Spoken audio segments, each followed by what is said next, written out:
All right, guys, so you got a diesel pickup, you're thinking about deleting it, but you have some questions.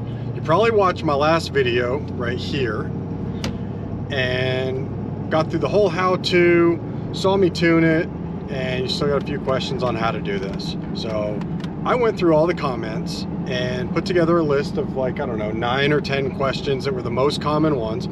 And my wife and I are out for a drive. We're gonna go through all these questions and give you some answers. So, starting with the first one, what do we got? All right, number 1, how long does it take to do the install? Install time, you guys saw it in the video if you watched it, but plan on about 2 hours. I did mine by myself. It's the third one that I've done by myself. If you've got a friend that's gonna come over and help you, you guys will knock it out a little bit quicker. Getting the stock DPF pipe out of there is what's gonna take the most time. It's heavy, it's awkward, especially if you're doing it solo. You look like a turtle upside down in the middle of the highway trying to get that thing off. If you have a lift, even better. But again, as you saw, a lift is not necessary. You knock it out in an afternoon. All right, number 2, how do you source your parts? All right, so this is probably the number 1 question I got in all of the comments. How do you source the parts? You're gonna have to get creative. Most companies are not gonna have this customer facing on their website. It's like, oh, here, just buy the kit, you're good to go, at least not in the US. So you can find the pipe a lot easier. Google search, you're gonna find them $200, $300, $400, 4-inch, 5-inch, whatever you wanna run. Really easy to get. When it comes to the Easy Link and the tunes, you're gonna have to do a little bit more work, email some companies.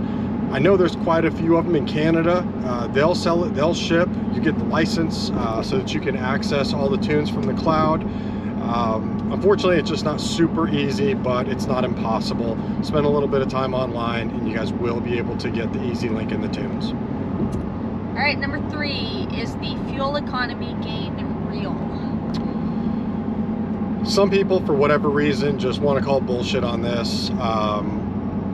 The fuel economy is absolutely real, no matter how you're driving. If you're towing, it's going to be better. If you're daily driving, it's going to be better. If you're doing mixed, whatever, it's going to be significantly better. The only caveat is it depends on how you drive. So if you watch the channel, you know I'm not new to fast cars.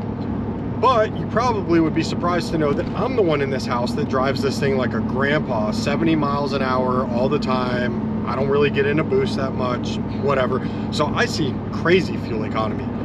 This girl, on the other hand, she loves spooling the turbo.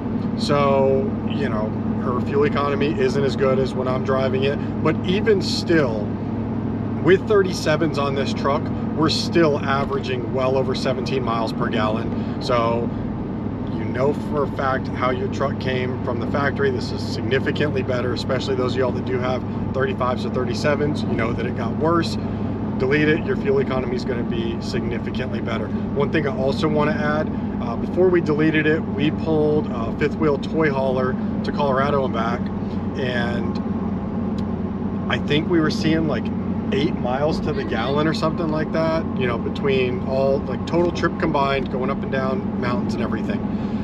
Did the same trip again with that same exact trailer, and I believe we're at the 13 range. Yeah. So yeah, especially if you guys are towing, you're going to see some real gains there. All right, number 4, what tune do you run and which have you tried? Okay, so whenever you load in your Easy Link, you're gonna find that you have access to a whole ton of different custom tunes for non-emissions present settings. 0, 75, 100, 150, and 200.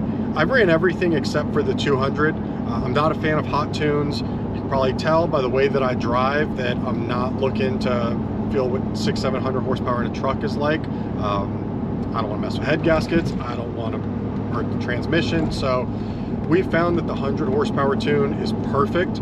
I've ran the 0, I've ran the 75. I didn't find any differences really, even in transmission temperatures when towing, even up through the mountains, whether it was one of those lower horsepower settings or the 100. We ran the 150 for, I don't know, maybe a month. didn't notice that big of a difference, and for that reason I was like, well, it's just not going to be worth it to run that over the 100. We've done probably 95% of our miles in this truck since being deleted on the 100 horsepower tune. All right, number 5, what about EGR? So I think this was the second most asked question. What about EGR? How do you delete it? What do I need to do? You forgot. So y'all are right, first off, that I did forget to mention it in the video. The good news is the tune turns the EGR off. There's nothing that you have to do. It closes that valve. Nothing's going to be recirculating back, so you don't have to worry about all the exhaust gases going back into the intake. With that said, some people do want to do a full EGR delete, take that EGR system off completely, install the block off plates. You can absolutely do that. Pros, cons, I don't even really know. I've never done it on the 4 deleted power strokes that I've had, but if you go check out Colt's Ways channel, he's got a full video on how to install the EGR delete. Check that out if you're wanting to get it out of your engine bay, but otherwise you don't have to do anything.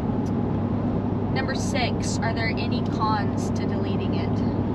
So I thought long and hard about this one, and the only con that I could think about was when you start your pickup in the garage or in the shop, in our case, you're gonna smell it, right? You're just gonna get the exhaust fumes. So it's annoying, but that just comes with not having a DPF on the truck anymore. That really is the only con, I think, at all for deleting your pickup. Cool, I think this is number 7. Have you run into any issues, or do you have any regrets? So we've had 0 issues. This truck's about to hit 200,000 miles. It's been deleted for, I don't know, 25 or 30,000. We had a 2019 F-250 that was deleted. My dad owns it now, and still 0 issues. That one's at about 130,000 miles on it. It was deleted since I think it had, what, like 7,000 or 8,000 miles on it. We did that one right away. Then we also had a 2018 F-350 dually. We sold that one with about 450,000 miles on it. 0 issues. Stock transmission, stock turbo, engine never been opened up. So no regrets at all, no issues, no problems. The trucks just run so much better with it, and you get a lot of peace of mind. You know that all that carbon buildup isn't happening like it does whenever you have the DPF present.